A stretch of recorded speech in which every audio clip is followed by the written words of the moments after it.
Hello and welcome back to my Wanderlust Wednesday. My name is Jacqueline McGrath. I love travel. I love all things UNESCO, all things food. I like experiences, and today I'm going to take you to, up to this point, my favorite destination, which is Sri Lanka and the Nara Ella area. Oh my goodness, this is home of tea. And this is my story of the trek to the area. I had to break this down. It'll probably be 3 stories in its entirety. So let's talk about getting to Nara Ella, which is an area that is sort of in the southern central area of Sri Lanka. And this area is also where Ceylon tea comes from. Here's an interesting food fact and history lesson. Sri Lanka used to be called Ceylon until 1972, where it became Sri Lanka. And I am so excited to go here because this is the area where Lipton tea came from. It's also where the highest priced tea in the world was grown. And I am actually going to the place, the factory that fetched the highest price in the world. And lucky for me, it's now been transformed to a hotel. So the trek to get there is brutal. I was coming from the south down Yella, which is the southern tip of Sri Lanka, and making my way through. Now, they do say in every book you read about Sri Lanka, hire a driver. I don't like instruction. It's one of the reasons why I'm my own boss. But I wish I had listened because it is pure chaos driving through Sri Lanka, as you can see on this picture above. So there is no lines, there is no rhyme or reason, but we only saw one accident the entire time. But truly, as much as I love to drive, driving in Sri Lanka was nothing short of hair-raising crazy. So the road getting there was nothing but switchbacks. In fact, normally we see sharp corners in Canada, but here we have Z signs. And that just tells you you're going to go back and forth, back and forth, back and forth.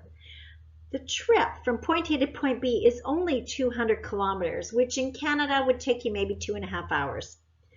On the Google Maps, it said it would take me 5. I asked the fellows there and they said, no, it'll take me 7. And I'm thinking it's going to take me somewhere in between because all I want to do is get on the road and off the road as fast as possible. Remember, I'm also driving a big vehicle on the left-hand side of the road and there's switchbacks. So I've got a lot of challenges to deal with, including rain, because I was traveling on shoulder season and in Sri Lanka, that means rain. Yes, there was a cyclone happening off the coast, so it was bringing a lot of moisture up to the mountains. But from what I understand, it rains in this area a lot anyway. So this is just one of the glimpses of what the road conditions look like. This road was actually washed out, and in this area they had actually paved over because it was gravel. It had been washed out, and if I had tried to travel to this location, I would have had to go all the way around. So I was very fortunate when I woke up that morning that they had just opened the roads, and they weren't fun roads to drive. I'm going to say that again and again and again. Don't drive in Sri Lanka.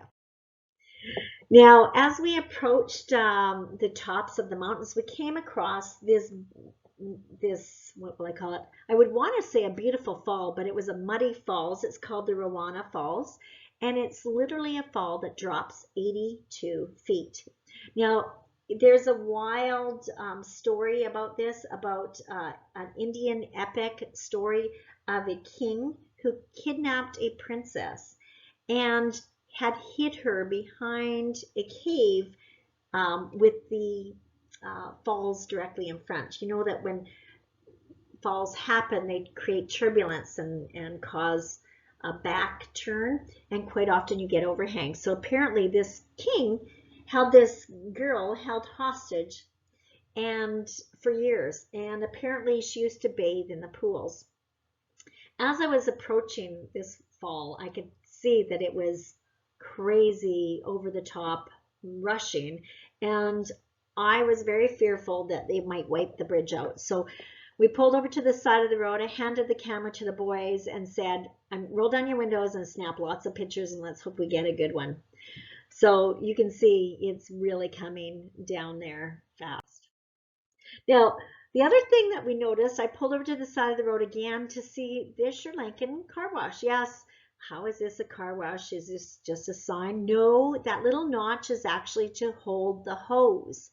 So they are very good at thinking things through, but they create a funnel that goes into a hose, and that hose is basically draped over that V, and it's so that cars who are driving by at different times can see the force of the water, so they know how good their car wash is going to be by the person who's washing it for them. So quite creative. Of course, when I was there, it was raining, so there were no workers, but I did pull over and ask someone what that was all about because there was no buildings, just 2 rocks. So there's a story of a traditional car wash in Sri Lanka. Up at the top of the mountain is an area called, and we couldn't see it, it's called World's End, but apparently it's this beautiful mountain vista, and if you could see for miles and miles and miles, you might even get a chance to see the area where Sir Lipton actually sat. So Sir Thomas Lipton has a seat that he used to sit on to look over his tea plantation. Anyway, the clouds were very, very thick when we were there, so I can only imagine what that view would look like. You can see that the clouds are starting to lift and it's getting a little bit lighter, but it's lots of rolling hills. It's very, very dense bush and jungle, which basically means a lot of produce and a lot of animals, pumas, for example, and hogs. And of course, jackfruit.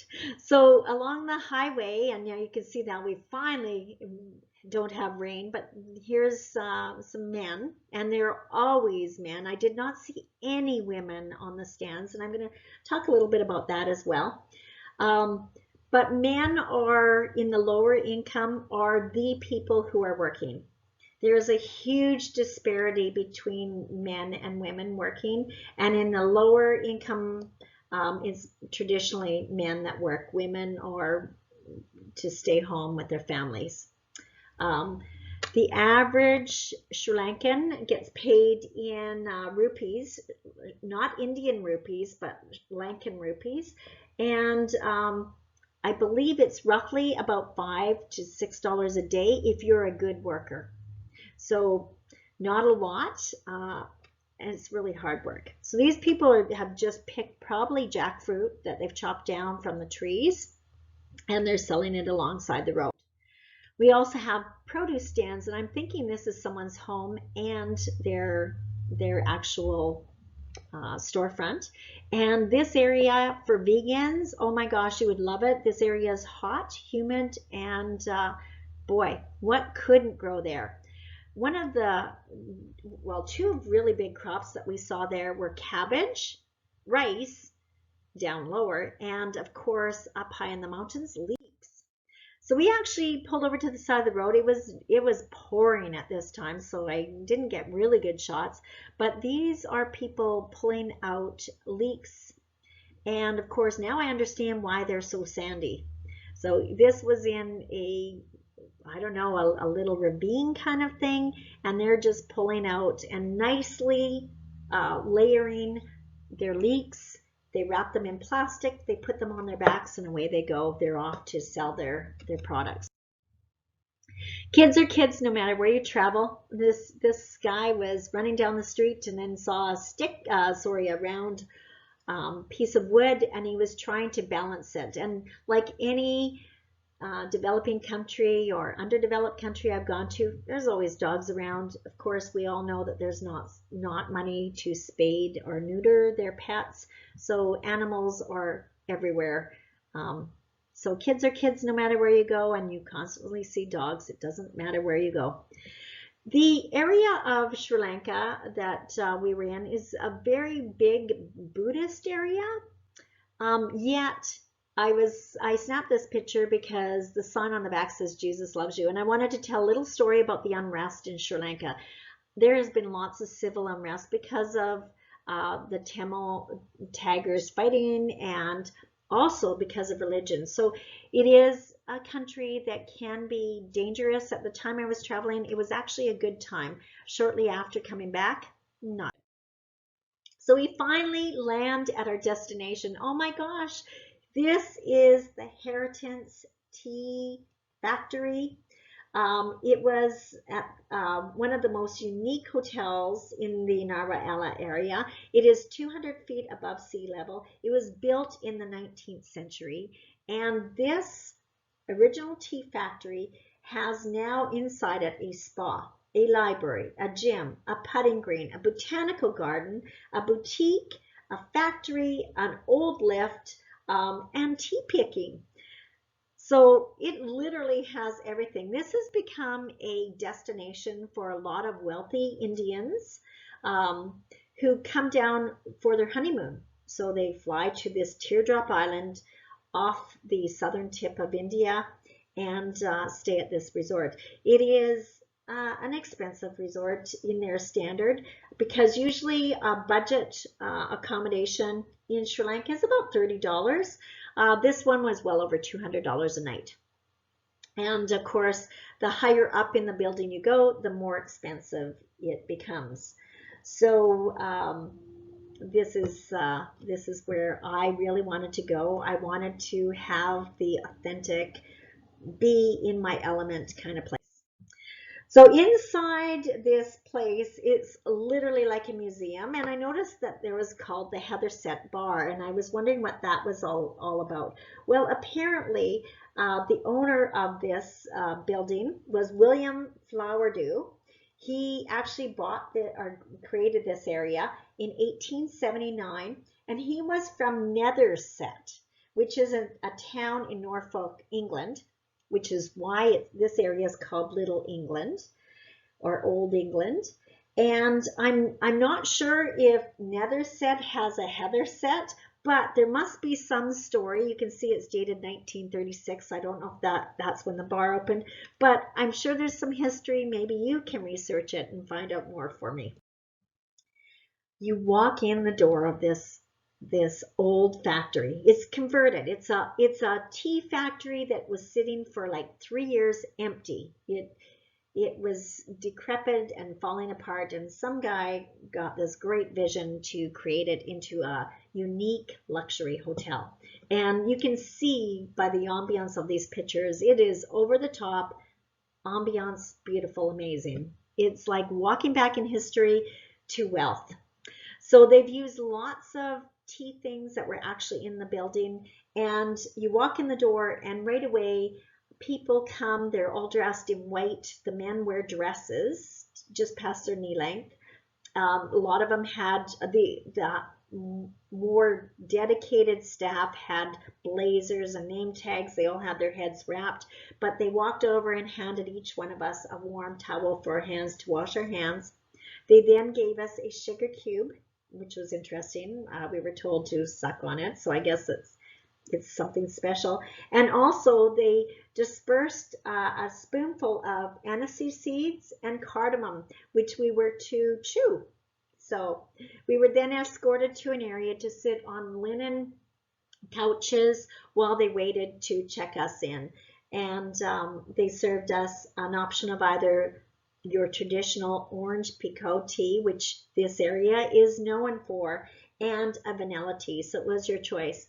The fellow on the right-hand side, I had to take a picture of him because he could not believe that I had got there. He did not expect me for another 3 hours and actually told me, you can't be here. And I had to say to him, yes, I'm here. Touch me. He just giggled. Of course, they do speak fairly good English, but it's broken and sometimes the communication can be a little tough. So the tea factory, or this Heritage Hotel, is very unique. The elevator to actually take you to the room is the old manual elevator where you have to slide, the rack across. You go inside and then you have to turn a dial. So we actually had to be trained on how to use it. And you have to take it up and someone has to bring it back down. So we just took it up to get our luggage up there, and then we brought it back down, and then we walked the stairs, which were sort of fun. Like I said, the higher up you go, the more expensive the room becomes. Actually, at the very top is a junior suite that has 3 window views, so all 3 sides, and that is mostly exclusive to honeymooners. So I wasn't honeymooning, I was with my 2 boys. So I, again, love this place. If you get a chance to go to Narwa, I would highly recommend you go to this top hotel. They use a lot of the ambiance of it being a tea factory to convert it into a place where you can really learn the culture, see beautiful pictures. The food there is amazing. That's another story in itself. We loved it there. I do want to share, though, there is a huge discrepancy from those who have and those who have not. And once we got set up in our hotel room, I started walking around the perimeter of the top of the mountain. And at the top, I could see down in the valley a very, very deep ravine. And this ravine had little shantytown down below. And they were little huts that were basically made of scraps. So they had tar paper and just bits and pieces. And so I asked the person that was out there, what exactly is that? Is that a town or what it is? And they said that is welfare. So from what I understood, this is where the people who pick in the tea bushes live, and some obviously do better than others. So come back for another story as I share my adventures on another travel trip, or maybe the continuation of this story of me tea picking and some of the most amazing food I have ever tasted. If you ever get a chance to go to Sri Lanka, do. Imagine elephants walking freely. Imagine beautiful people, amazing food. It is seriously a mecca that I always say I don't like going back to the same place twice, but I would seriously consider going back to Sri Lanka. There is so much more I could have seen. I loved it there. So thank you again for popping in to my adventure in my travels. Bye for now.